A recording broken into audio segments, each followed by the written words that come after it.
I hear everyone talking about how Splenda is so bad for you and artificial sweeteners are so bad for you. I keep hearing people who promote the carnivore diet cite this particular study. But is there actually any truth to this, or have we been misled? There's plenty of information online and on social media, but there's also plenty of misinformation. It's super concerning to me as a dietitian that so many people with no nutrition education or background actually feel so comfortable and confident on the camera or on social media spreading misinformation about nutrition or not giving you all the facts. When other people follow it, especially young people, it can really harm their bodies. The research in nutrition is continuing to grow and evolve, and as it grows and we get more and more information, our recommendations as healthcare professionals will update and change based on new research. While that is super exciting, it can also lead to a lot of misleading information. But in this video, I'm going to give you 4 questions that you can and should be asking anytime you hear something on social media about nutrition. And for extra credit, be sure to write these down so you don't forget them. The first question to ask is, what is this person's credentials? At bare minimum, do they even have a bachelor's degree in nutrition? I feel like these days it's really easy to kind of Google anything and then make a video or content about it. And really quickly, this can spread to inaccurate information or very misleading information. Trust that there's a lot of people out there that think they know a lot about nutrition when they actually don't. And they feel very comfortable and confident in spreading whatever they believe to be true about nutrition and health. Writing a book about intermittent fasting or juice cleanses or the keto diet does not qualify someone in and of itself to be a nutrition expert. So what is the background of this person that you're listening to? What is their education? Do they have any degrees in nutrition? Are they a registered dietitian? Or did they just complete some kind of certificate online?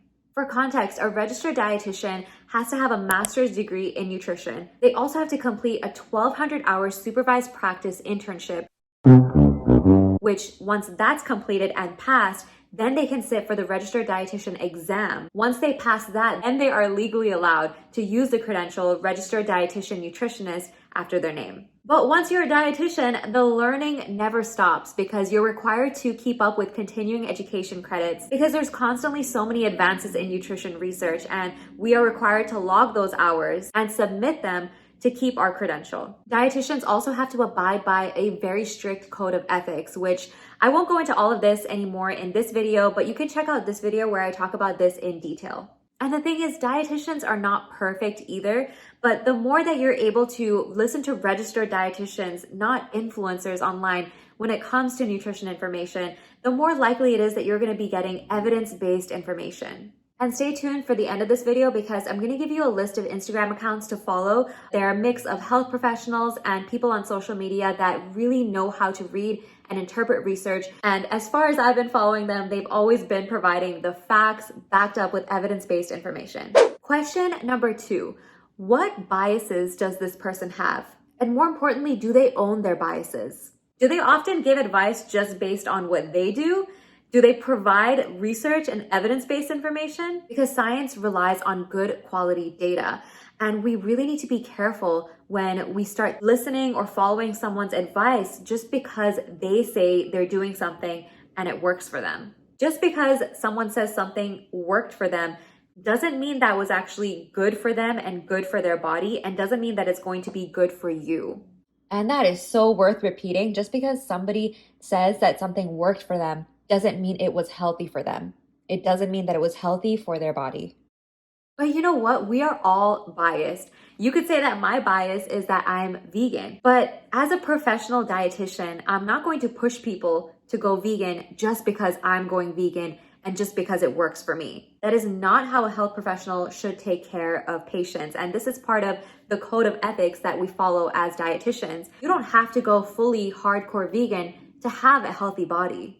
Unless that's what you want to do, and maybe you're working with a dietitian specifically to do that, to make sure that you're getting all the nutrients you need, that you're supplementing with the appropriate vitamins and minerals, and that you're not sacrificing your health. Personally, I'm mostly vegan for the animals, but that's neither here nor there. That doesn't have an effect on my professional practice other than I've learned a lot about veganism and I've learned a lot about nutrients that you need to pay attention to. But if you want to learn more about why I went vegan, I made a video on it here. You know, personally, I am experimenting with taking collagen right now, and I'm going to be skeptical myself, even if I do see some benefit down the line, because I always have to keep in mind, what else am I changing? In fact, I stopped weightlifting and I'm now doing yoga 5 times a week because I'm having joint pain, but I'm also taking collagen at the same time. So if I get any benefit at the end of a couple months, I do have to wonder, is it really the collagen, or is it the fact that I completely changed up my exercise routine? Or is it both? So if I do see a benefit, I'm not gonna go around telling everyone, oh, I took collagen and all of a sudden my joint pain improved and I'm getting all these benefits and therefore you should take it too. That wouldn't be very ethical of me, because that's not considering all of the facts. And right now, actually, the research on collagen is kind of mixed. It could be beneficial, it could not be. I'm working on a nutrition Q&A where I address this. But there's actually some really interesting research still being done on this supplement. And if you decide to take it, definitely talk to your healthcare provider and do make sure you get a really good quality one, because yeah, supplements are technically regulated by the FDA, but not very closely. But that leads me to question number 3. Is the nutritional science somehow being misinterpreted or misunderstood? Are things being left out, or is data being cherry-picked? For example, I keep hearing people who promote the carnivore diet cite this particular study. This one study that showed that participants with idiopathic constipation, meaning, first of all, they had constipation, and second of all, the cause for their constipation was unknown. These participants had improvements after going from a high fiber diet to a low fiber diet.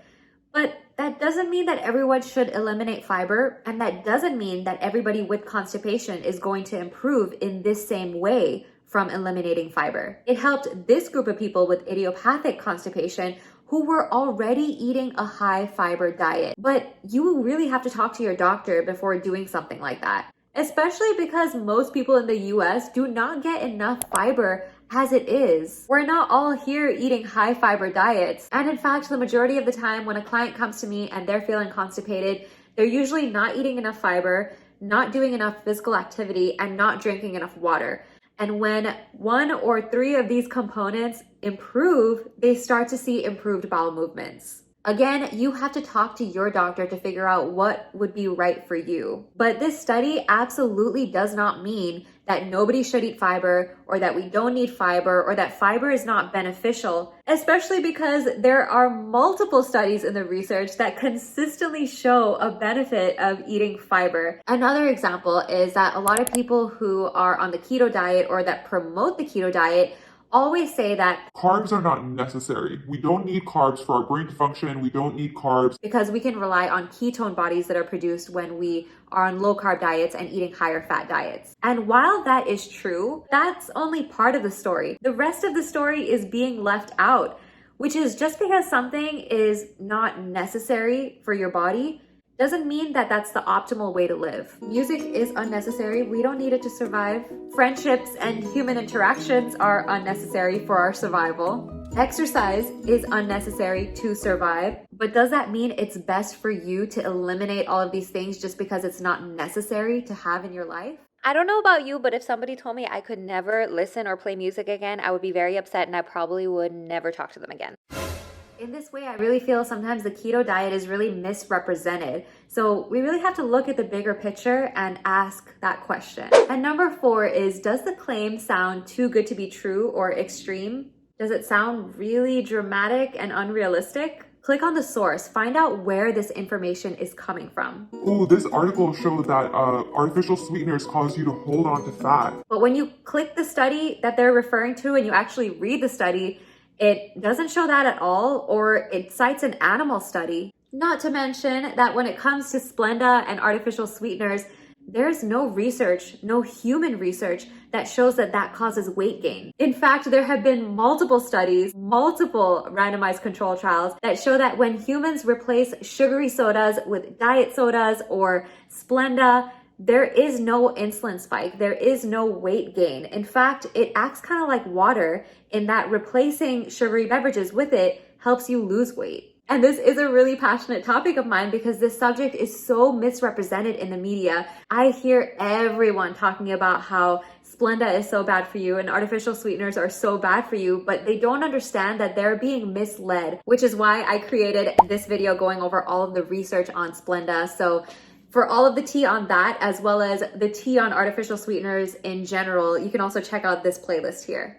And let me tell you, the tea is hot. Now, I did my best in this video to come up with these questions, but is there anything that I missed? Are there any more questions that you would ask to verify if a source is misleading or not? Please type them up in the comments so that we can all learn from each other and get the right information. And I think if you are on social media, it's so important to surround yourself with accounts that also give you the facts, give you the evidence-based information, and who are not going to mislead you by giving you false information or misrepresenting the research because they're trying to sell you like a book or a supplement or something. And I'm not saying that all dietitians are perfect, but as consumers, you're going to be so much more likely to get evidence-based information from those who are registered dietitians. And actually, sometimes you could be getting very good factual information from people who are not registered dietitians. So some accounts that I follow that I would highly recommend: number one, Jeff Niphard. He has a biochemistry background, but he knows how to read and interpret research, including nutrition research. So he explains it really well, and I feel like he is an honorary dietitian, so definitely give him a follow. BioLane, he has a PhD in nutritional science. I have just recently started following him on Instagram, and his content is amazing, gold. So He Fit puts a lot of content on social media about intuitive eating and having a healthier relationship with food. So for those who are struggling with that, I would highly, highly recommend her. My friend and dietitian, Positively Hungry, her name is Gabby. She is amazing. She has an Instagram account. Check out her recipes and her nutrition info. The Nutrition Tea, who is a registered dietitian with a health at every size, non-diet approach. Really funny and educational content on her Instagram. And Kara Corey, who is also a dietitian. She's on YouTube and Instagram. Also, side note, for really good medical information, check out ZDoggMD. And of course, if you're not following me yet on Instagram, you totally should. My username, is that what you call it? It's UncommonRD. My goal on social media is to really break down complex nutrition topics and make them simple and easy to understand, and to provide a very balanced perspective on health and nutrition that doesn't involve fad diets or anything unrealistic. So let me know in the comments, what are you going to say, or what are you going to think of the next time somebody tries to pull one of these misinformation mindsets on you. I really hope you got value out of this. Give it a like if you did, because that really helps support my channel. Subscribe, because I do Tika Talks every Tuesday, or I'm supposed to. And if you're down to watch more on my channel, I have some video recommendations for you here. But that is all for this one, folks. I will see you in the next one.